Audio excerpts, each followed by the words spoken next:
Welcome to my channel எதிர் விசை. Subscribe பண்ணுங்க. அனைவருக்கும் வணக்கம். நாம் இன்றைய பாடப்பகுதியில் அரசு பொதுத் தேர்வில் கேட்கப்பட்ட இயற்பியல் கணக்கீடுகளை பற்றி காண இருக்கிறோம். இன்றைய பாடப்பகுதிக்கு செல்லலாம். முதலாவது கேள்வி, 5 கிலோகிராம் நிறையுள்ள பொருளொன்றின் நேர்கோட்டு உந்தம் 2.5 கிலோகிராம் மீட்டர் வினாடி -1 எனில் அதன் திசைவேகத்தை கணக்கிடுக. இதுதான் கொஸ்டின். நம்ம பொருளினுடைய நிறை கொடுத்துருக்காங்க, அதனுடைய உந்தம் கொடுத்துருக்காங்க. நாம் தெரிந்து கொள்ள வேண்டிய ஃபார்முலா உந்தம் ஈக்குவல் நிறை m பெருக்கல் திசைவேகம் v, p ஈக்குவல் mv. தீர்வு, கொடுக்கப்பட்டுள்ள பொருளினுடைய நிறை m ஈக்குவல் 5 கிலோகிராம், நேர்கோட்டு உந்தம் p ஈக்குவல் 2.5 கிலோகிராம் மீட்டர் வினாடி -1, திசைவேகம் v தெரியாது, நம்மளுக்கு ஃபார்முலா தெரியும், p ஈக்குவல் mv. நம்மளுக்கு v தான் தேவை. அப்போ v ஈக்குவல் இந்த m ஆனது சமக்குறிக்கு இடது பக்கம் சென்றால் அது வகுத்தலாக மாறும். அதாவது p/m. அதனுடைய வேல்யூவை நம்ம சப்ஸ்டிட் பண்ணலாம். v ஈக்குவல் p-னுடைய மதிப்பு 2.5 பை 5, அதாவது m-னுடைய மதிப்பு 5. இதை நாம் சுருக்கன நம்மளுக்கு கிடைக்கக்கூடிய ஆன்சர். இப்போ புள்ளி இருக்கிறத 25 என்று கற்பனை செய்து கொள்ளும். 25/5, ஓர் 5 5 × 5 25. அப்போ ஒரு ஸ்தானம் புள்ளி இருக்கிறதுனால 0.5 மீட்டர் வினாடி -1. திசைவேகம் v ஈக்குவல் 0.5 மீட்டர் வினாடி -1. அடுத்ததாக இரண்டாவது கணக்கு. ஒரு பொருளிலிருந்து செல்லும் ஒளிக்கற்றையானது 0.3 மீட்டர் குவிய தொலைவு கொண்ட விரிக்கும் லென்ஸால் குவிக்கப்பட்டு 0.2 மீட்டர் என்ற தொலைவில் பிம்பத்தை ஏற்படுத்துகிறது எனில் பொருளின் தொலைவை கணக்கிடுக அப்படின்னு கேட்குறாங்க. நம்ம விரிக்கும் லென்ஸ் அப்படின்னு சொன்னால் நம்ம தெரிஞ்சு கொள்ள வேண்டியது, விரிக்கும் லென்ஸ் என்பது குழி லென்ஸ். லென்ஸ் சமன்பாடை தெரிந்து கொள்ள வேண்டும். 1/f = 1/v - 1/u. f என்பது குவிய தொலைவு, v என்பது பிம்பத்தின் தொலைவு, u என்பது பொருளின் தொலைவு. இப்போ நம்ம விரிக்கும் லென்ஸ் குழி லென்ஸ் சொன்னதுனால அதனுடைய குவிய தொலைவும் பிம்பத்தின் தொலைவும் பொருளின் தொலைவும் அனைத்துமே நம்மளுக்கு மைனஸில் தான் அளவீடு வரும். கொடுக்கப்பட்டுள்ள குவிய தொலைவு f = 0.3 மீட்டர், பிம்பத்தின் தொலைவு v = 0.2 மீட்டர், பொருளின் தொலைவு u = தெரியாது கொஷின் மார்க். நம்மளுக்கு லென்ஸ் சமன்பாடு தெரியும், 1/f = 1/v - 1/u. நம்மளுக்கு தெரியாதது பொருளின் தொலைவு. அப்போ 1/u அப்படின்றது மைனஸில் இருக்குது, சமக்குறிக்கு அந்த பக்கம் போனால் ப்ளஸ்ஸு. 1/f அப்படின்றது ப்ளஸ்ஸில் இருக்குது, சமக்குறிக்கு அந்த பக்கம் போனால் மைனஸ். அந்த ஃபார்மேட் தான் இங்கே நம்ம கொடுத்துருக்கோம். 1/u = 1/v - 1/f. இதில் அதனுடைய வேல்யூ சப்ஜெக்ட் பண்ணலாம். நம்ம ஏற்கனவே சொன்ன மாதிரி குவிய தொலைவும் மைனஸு, பிம்பத்தின் தொலைவும் மைனஸு, அப்போ பொருளின் தொலைவும் மைனஸில் தான் நம்மளுக்கு ஆன்சர் வரும். இப்போ என்ன பண்ணலாம், அதனுடைய வேல்யூ சப்ஜெக்ட் பண்ணிக்கலாம். u = 1/-0.2 - 1/f-னுடைய மதிப்பு -0.3. இதை நாம் தசம எண்களில் இருக்கிறதுனால நாம் இது முழு எண்ணாக மாற்றிக்கலாம். அதனால் நான் கீழே பகுதியில் 10ஆல் பெருக்கிறேன், அப்போ தொகுதியிலும் 10ஆல் பெருக்கணும். இப்போ -0.2 பெருக்கல் 10, மேலையும் 10ஆல் பெருக்கிறோம், 1 பெருக்கல் 10 மைனஸ். அதே மாதிரி -0.3 × 10, 10ஆல் பெருக்கினா முழு எண்ணாக மாறிடும். அதனால் மேலையும் 10ஆல் பெருக்கலாம், 1 பெருக்கல் 10. அப்போ 0.2 பெருக்கல் 10 மைனஸ் பெருக்கினா நம்மளுக்கு -2, மேலே 1 × 10 10 மைனஸ் 0.3 பெருக்கல் 10 மைனஸ் இருக்குது, பெருக்கினா -3, மேலே 1 × 10 10.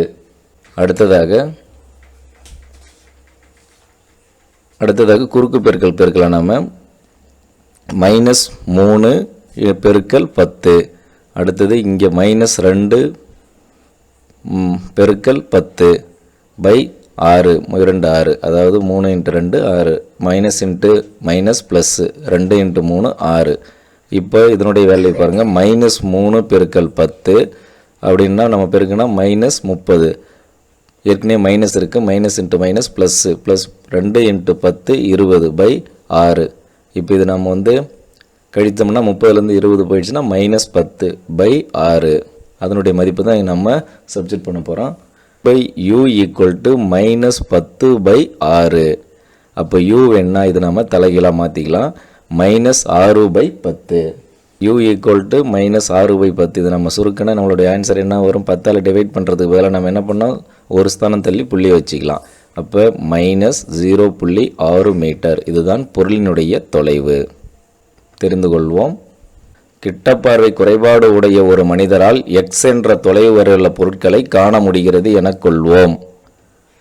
அவர் ஈரில்லா தொலைவு உள்ள பொருளை காண விரும்பினால் பயன்படுத்த வேண்டிய குழி லென்ஸின் குவிய தூரம் f -x. அதே நபர் y என்ற தொலைவை காண விரும்பினால் தேவைப்படும் குழி லென்ஸின் குவிய தூரம் f xy/x-y. இதனை பயன்படுத்தி பின்வரும் கணக்கீட்டை செய்யலாம். கிட்டப்பார்வை குறைபாடு உடைய ஒரு மனிதரால் 4 மீட்டர் தொலைவில் உள்ள பொருட்களை மட்டுமே காண இயலும். அவர் 20 மீட்டர் தொலைவில் உள்ள பொருளை காண விரும்பினால் அவர் பயன்படுத்த வேண்டிய குழி லென்ஸின் குவிய தொலைவு என்ன? தீர்வு தரப்பட்டவை: x 4 மீட்டர் மற்றும் y 20 மீட்டர். பார்வை குறைபாட்டை சரி செய்ய பயன்படுத்த வேண்டிய லென்ஸின் குவிய தொலைவு f xy/x-y. இப்போ எக்ஸின் மதிப்பு தெரியும், ஒய்யின் மதிப்பு தெரியும். அதை நம்ம ஃபார்முலாவில் சப்ஸ்டிட் பண்ணால் என்ன வரும், 4 பெருக்கல் 20 பை 4 மைனஸ் 20. 4 பெருக்கல் 20 80, 4 மைனஸ் 20 மைனஸ் 16. இது நம்ம வந்து 16ஆல் வந்து நம்ம சுருக்கிடலாம். ஒரு 16 16, 5 × 16 நம்மளுக்கு 80 வந்துடும். ஆன்சர் வந்து -5 மீட்டர். குழி லென்ஸின் குவிய தொலைவு, அவர் பயன்படுத்த வேண்டிய குழி லென்ஸின் குவிய தொலைவு -5 மீட்டர். இதை வைத்து நாம் அந்த லென்ஸினுடைய திறனை காணலாம். பார்வை குறைபாட்டை சரி செய்ய பயன்படுத்த வேண்டிய லென்ஸின் திறன் 1/f = 1/-5. இதை நாம் வந்து சுருக்கணும். நம்மளுக்கு ஆன்சர் என்னொன்று 0.2 டயாப்டர். அதாவது லென்ஸின் திறனின் அலகு வந்து டயாப்டர். மின்னோட்டவியல் பாடத்தில் கேட்கப்பட்ட கேள்விகள்: 12 கூலும் மின்னூட்டம் 5 வினாடி நேரம் ஒரு மின்விளக்கின் வழியாக பாய்கிறது எனில் அதன் வழியே செல்லும் மின்னோட்டத்தின் அளவு என்ன? மின்னூட்டம் கொடுத்துருக்காங்க, அதே மாதிரி காலம் கொடுத்துருக்காங்க, நேரம் கொடுத்துருக்காங்க, மின்னோட்டத்தின் அளவு கேட்குறாங்க. நம்ம தெரிந்து கொள்ள வேண்டிய ஃபார்முலா மின்னோட்டம் I = மின்னூட்டம் Q பை காலம் T. அவங்க கொடுக்கப்பட்டது எழுதிக்கலாம். மின்னோட்டம் Q = 12 கூலும், காலம் T = 5 வினாடி. மின்னோட்டம் I = தெரியாது, கேள்விக்குறி. I = Q/T. நம்மளுக்கு தெரியும் Qனுடைய மதிப்பு 12/5. அப்போ 5ஐயும் 12 நம்ம சுருக்கினா நம்மளுக்கு கிடைக்கக்கூடிய ஆன்சர் 2.4 ஆம்பியர். மின்னோட்டம் I = 2.4 ஆம்பியர். அடுத்ததாக மின்னோட்டவியல் பாடத்திலேயே கேட்கப்பட்ட மற்றொரு கேள்வி: 30 வோல்ட் மின்னழுத்த வேறுபாடு கொண்ட ஒரு கடத்தியின் முனைகளுக்கிடையே 2 ஆம்பியர் மின்னோட்டம் செல்கிறது எனில் அதன் மின்தடையை காண்க. மின்னழுத்த வேறுபாடு கொடுத்துருக்காங்க, மின்னோட்டம் கொடுத்துருக்காங்க, மின்தடை கேட்குறாங்க. அப்போ ஓம் விதி நம்ம தெரிந்து கொள்ள வேண்டும். ஓம் விதிப்படி மின்னழுத்த வேறுபாடு V = மின்னோட்டம் I × மின்தடை R. V = IR. ஓம் விதிப்படி. தீர்வு: மின்னழுத்த வேறுபாடு V = 30 வோல்ட், மின்னோட்டம் I = 2 ஆம்பியர், மின்தடை R = தெரியாது கொஷின் மார்க். அப்போ R கண்டுபிடிக்கணும்னா ஓம் விதிப்படி V = IR. R வேணுன்னா I ஆனது சமக்குறிக்கு இடது பக்கம் சென்றால் நமக்கு V/Iன்னு வரும். அப்போ R = V/I. அப்போ இதனுடைய வேல்யூ வந்து சப்ஸ்டிட் பண்ணிக்கலாம்.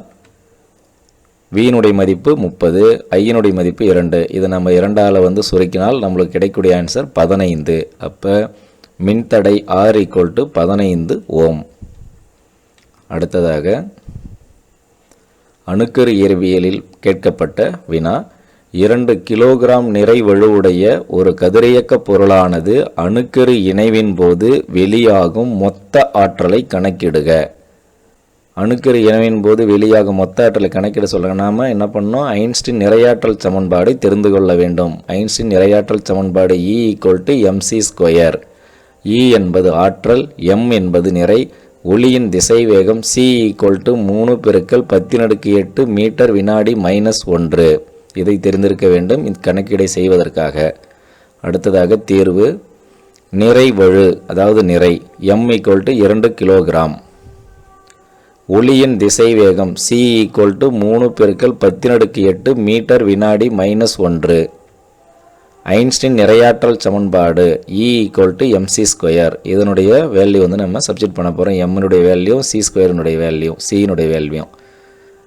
E = 2, m-னுடைய வேல்யூ பெருக்கல் c தெரியும் நம்மளுக்கு 3 × 10⁸ மீட்டர் வினாடி -1 ஹோல் ஸ்கொயர். இப்போ இந்த 2 வந்து நம்ம மல்டிப்ளை பண்ணுறோம் உள்ள பவரில் இருக்கிறத. என்ன ஆகும், இப்போ வந்து 3² என்ன ஆகும், 9. 10⁸ × 2 8 × 2 16. இப்போ 16. இப்போ 9 இருக்குது, இங்கே 2 இருக்குது, இதை பெருக்குனா 18. 18 பெருக்கல் 10⁸16ன்னு ஆன்சர் கிடைக்கும். நாம் வந்து புள்ளியில் எழுதும்போது ஒரு ஸ்தானம் இடப்பக்கமாக தள்ளி புள்ளி வைக்கும் பொழுது அதனுடைய 10 மதிப்பானது உயரும். அப்போ ஒரு ஸ்தானம் தள்ளி புள்ளி வைப்பதால் அதனுடைய மதிப்பு 1.8 × 10⁻17 ஜூல் என்ற ஆன்சர் கிடைக்கும். இதுதான் 2 கிலோகிராம் நிறைவழுவுடைய ஒரு கதிரியக்க பொருளானது அணுக்கரு இணைவின் போது வெளியாகும் மொத்த ஆற்றல் வந்து E = 1.8 × 10⁻17 ஜூல் ஆகும். அணுக்கரு இயற்பியலில் கேட்கப்பட்ட மற்றொரு கேள்வி, யுரேனியம் 92 238 என்ற தனிமம் ஆல்பா சிதைவிற்கு உட்படுகிறது எனில் சே தனிமத்தில் உள்ள நியூட்ரான்களின் எண்ணிக்கையை கணக்கிடுக.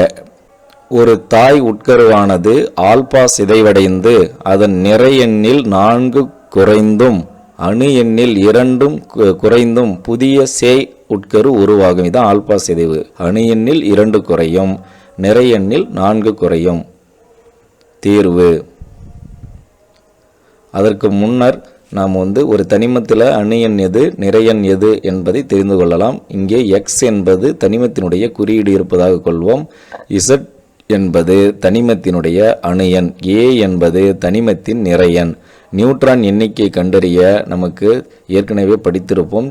n = a - z, அதாவது நிறை எண் மைனஸ் அணு எண். அடுத்ததாக யுரேனியம் 238 92, அதாவது அணு எண் 92, நிறை எண் 238 வந்து ஆல்பா சிதைவிற்கு உட்பட்டு அதனுடைய அணு எண் 2 குறைகிறது, அதனுடைய நிறை எண் 4 குறைகிறது. குறைந்து நம்மளுக்கு தோரியம் என்ற சே உட்கரு கிடைக்கிறது. அதிலிருந்து கிடைக்கும் மற்றொரு உட்கரு ஹீலியம் உட்கரு கிடைக்கிறது. அப்போ சே என்பது என்னென்ன, தோரியம் என்பது தான் சே உட்கரு. இதனுடைய நியூட்ரான் எண்ணிக்கை தான் கணக்கீடில் கேட்கிறார்கள். அப்போ என்ன பண்ணலாம், இசட்னுடைய மதிப்பு 90, அதாவது அணு எண் மதிப்பு 90, நிறை எண் மதிப்பு 234. அப்போ நியூட்ரான் எண்ணை கண்டுபிடிக்கலாமா, நம்மளுக்கு ஏற்கனவே ஃபார்முலா பார்த்துருக்கோம். n = a - z. அப்போ ஏனுடைய மதிப்பு 234, இசட்னுடைய மதிப்பு 90. நம்ம கழித்தா நம்மளுடைய ஆன்சர் வந்து சே தனிமத்தில் உள்ள நியூட்ரான்களின் எண்ணிக்கை n = 144 நியூட்ரான். அனைவருக்கும் நன்றி, வணக்கம்.